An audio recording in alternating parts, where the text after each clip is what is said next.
정답을 가르치는 학교에서 질문을 키우는 학교로 바꿔야 합니다. 당신이 만들 수 없는 것은 당신이 이해한 것이 아닙니다.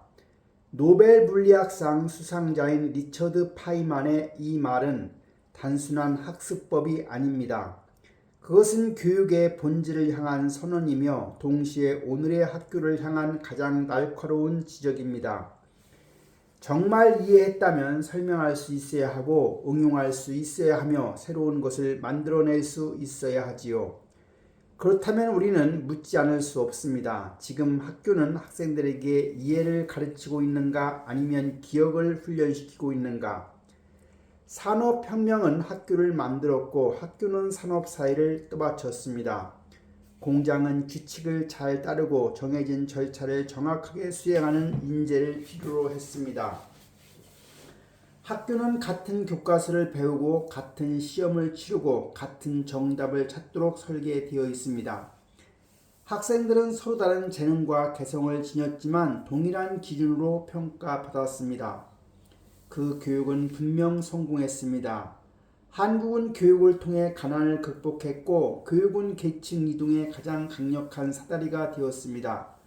그러나 모든 성공한 제도는 언젠가 자신의 성공 때문에 낡아집니다.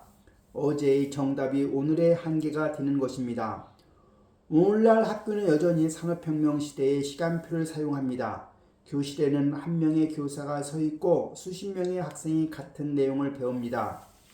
시험은 정답을 얼마나 빨리, 얼마나 정확하게 찾아내는지를 평가합니다. 학생들은 왜 그런가 보다 시험에 나오는가를 먼저 묻고 교사는 개념의 탄생 배경보다 실제 가능성을 설명하는 데 더 많은 시간을 할애합니다. 파이만의 기준으로 본다면 이것은 교육의 역설이고 폐단입니다.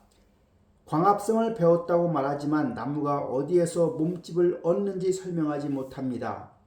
역사를 공부했다고 말하지만 현재 사회를 해석하지 못합니다. 수학 공식을 외웠지만 현실 문제를 해결하는 데 적용하지 못합니다. 아는 것은 많지만 이해한 것은 적습니다. 어쩌면 이것이 오늘날 교육의 가장 큰 위기인지도 모릅니다. 그러나 더 근본적인 변화가 우리 앞에 다가오고 있습니다. 인류는 3번의 거대한 지식혁명을 경험했습니다. 문자의 발명은 기억의 한계를 넘어섰고 인쇄술은 지식의 독점을 무너뜨렸습니다. 그리고 지금 우리는 인공지능이라는 새로운 혁명의 한가운데 서 있습니다. AI는 인간보다 더 많이 기억하고 더 빠르게 계산하며 더 방대한 정보를 분석합니다. 학교가 오랫동안 우수성의 기준으로 삼아왔던 능력들을 AI는 이미 인간보다 뛰어나게 수행하고 있습니다. 그런데도 우리는 여전히 학생들에게 그것을 더 열심히 하라고 요구합니다. AI가 정보를 제공하는 시대에 정보를 더 많이 외우게 하고 AI가 숙제를 대신하는 시대에 숙제를 더 많이 내줍니다.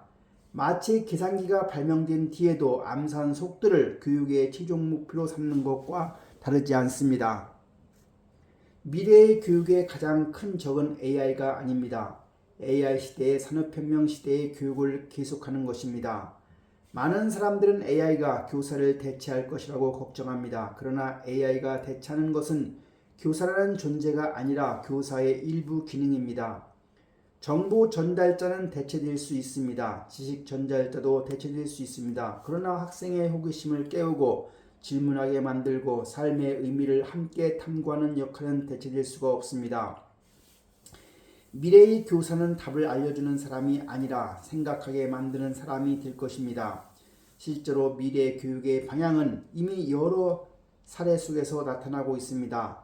대학을 중퇴한 후에도 자신의 호기심을 따라 배움을 이어간 스티브 잡스는 훗날 기술과 인문학을 결합한 혁신을 이루었습니다.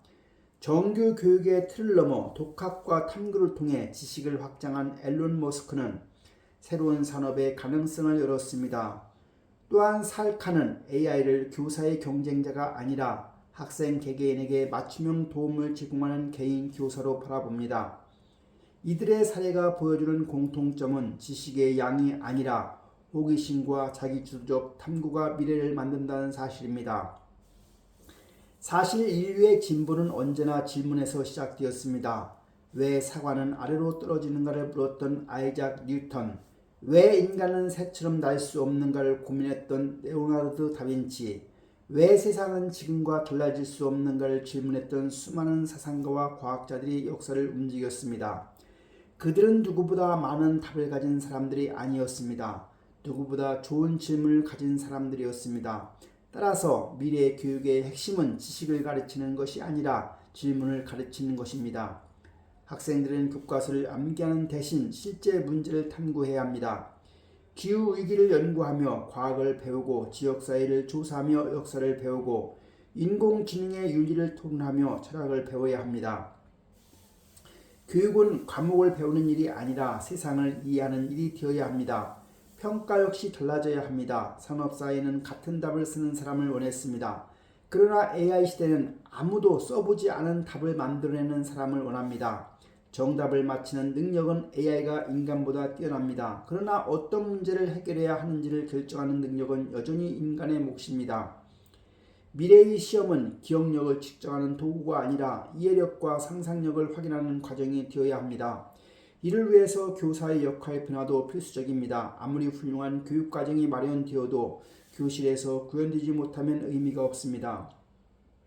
따라서 교사 연수 역시 단순한 행정 중심 연수에서 벗어나 AI 활용 역량, 프로젝트 학습 설계, 토론과 질문 중심 수업 운영 능력을 키우는 방향으로 전환되어야 합니다. 산업사회가 지식 전달자를 원했다면 AI 시대는 학생의 사고를 이끌어내는 학습 설계자를 요구하는 겁니다. 교육 철학자 존 듀이는 교육은 삶을 위한 준비가 아니라 삶 그 자체라고 말했습니다. 그 말은 오늘날 더욱 깊은 의미를 가집니다. AI는 계산은 할 수 있지만 의미를 찾지 못합니다. 정보를 제공할 수 있지만 가치의 우선순위를 결정하지 못합니다. 문장을 쓸 수 있지만 책임을 질 수는 없습니다. 인간만이 질문할 수 있고 상상할 수 있으며 공감할 수 있습니다. 결국 교육의 미래는 기술의 문제가 아니고 인간의 문제입니다. 우리가 길러내야 할 사람은 정답을 빠르게 찾는 사람이 아닙니다. 정답이 없는 세계에서 길을 찾을 수 있는 사람입니다. 우리가 만들어야 할 학교는 지식을 저장하는 창고가 아닙니다. 질문이 태어나는 실험실입니다. 파이만의 말은 그래서 미래를 향한 예언처럼 들립니다. 만들 수 없는 것은 이해하는 것이 아니다. AI가 모든 정보를 손안에 가져다주는 시대일수록 교육은 더 많은 지식을 주입하는 데 집착해서는 안 됩니다. 학생들이 질문하고 의심하고 탐구하고 실패하고 다시 도전하도록 만드는 것, 그것이 교육의 미래입니다. 미래 교육의 과제는 AI를 교실에 들여오는 것이 아닙니다. AI가 있는 세상에서도 인간만이 할 수 있는 질문과 상상력을 길러주는 데 있습니다. 왜냐하면 미래를 만드는 사람은 가장 많은 정답을 가진 사람이 아니라 아직 누구도 묻지 않는 질문을 품은 사람이기 때문입니다.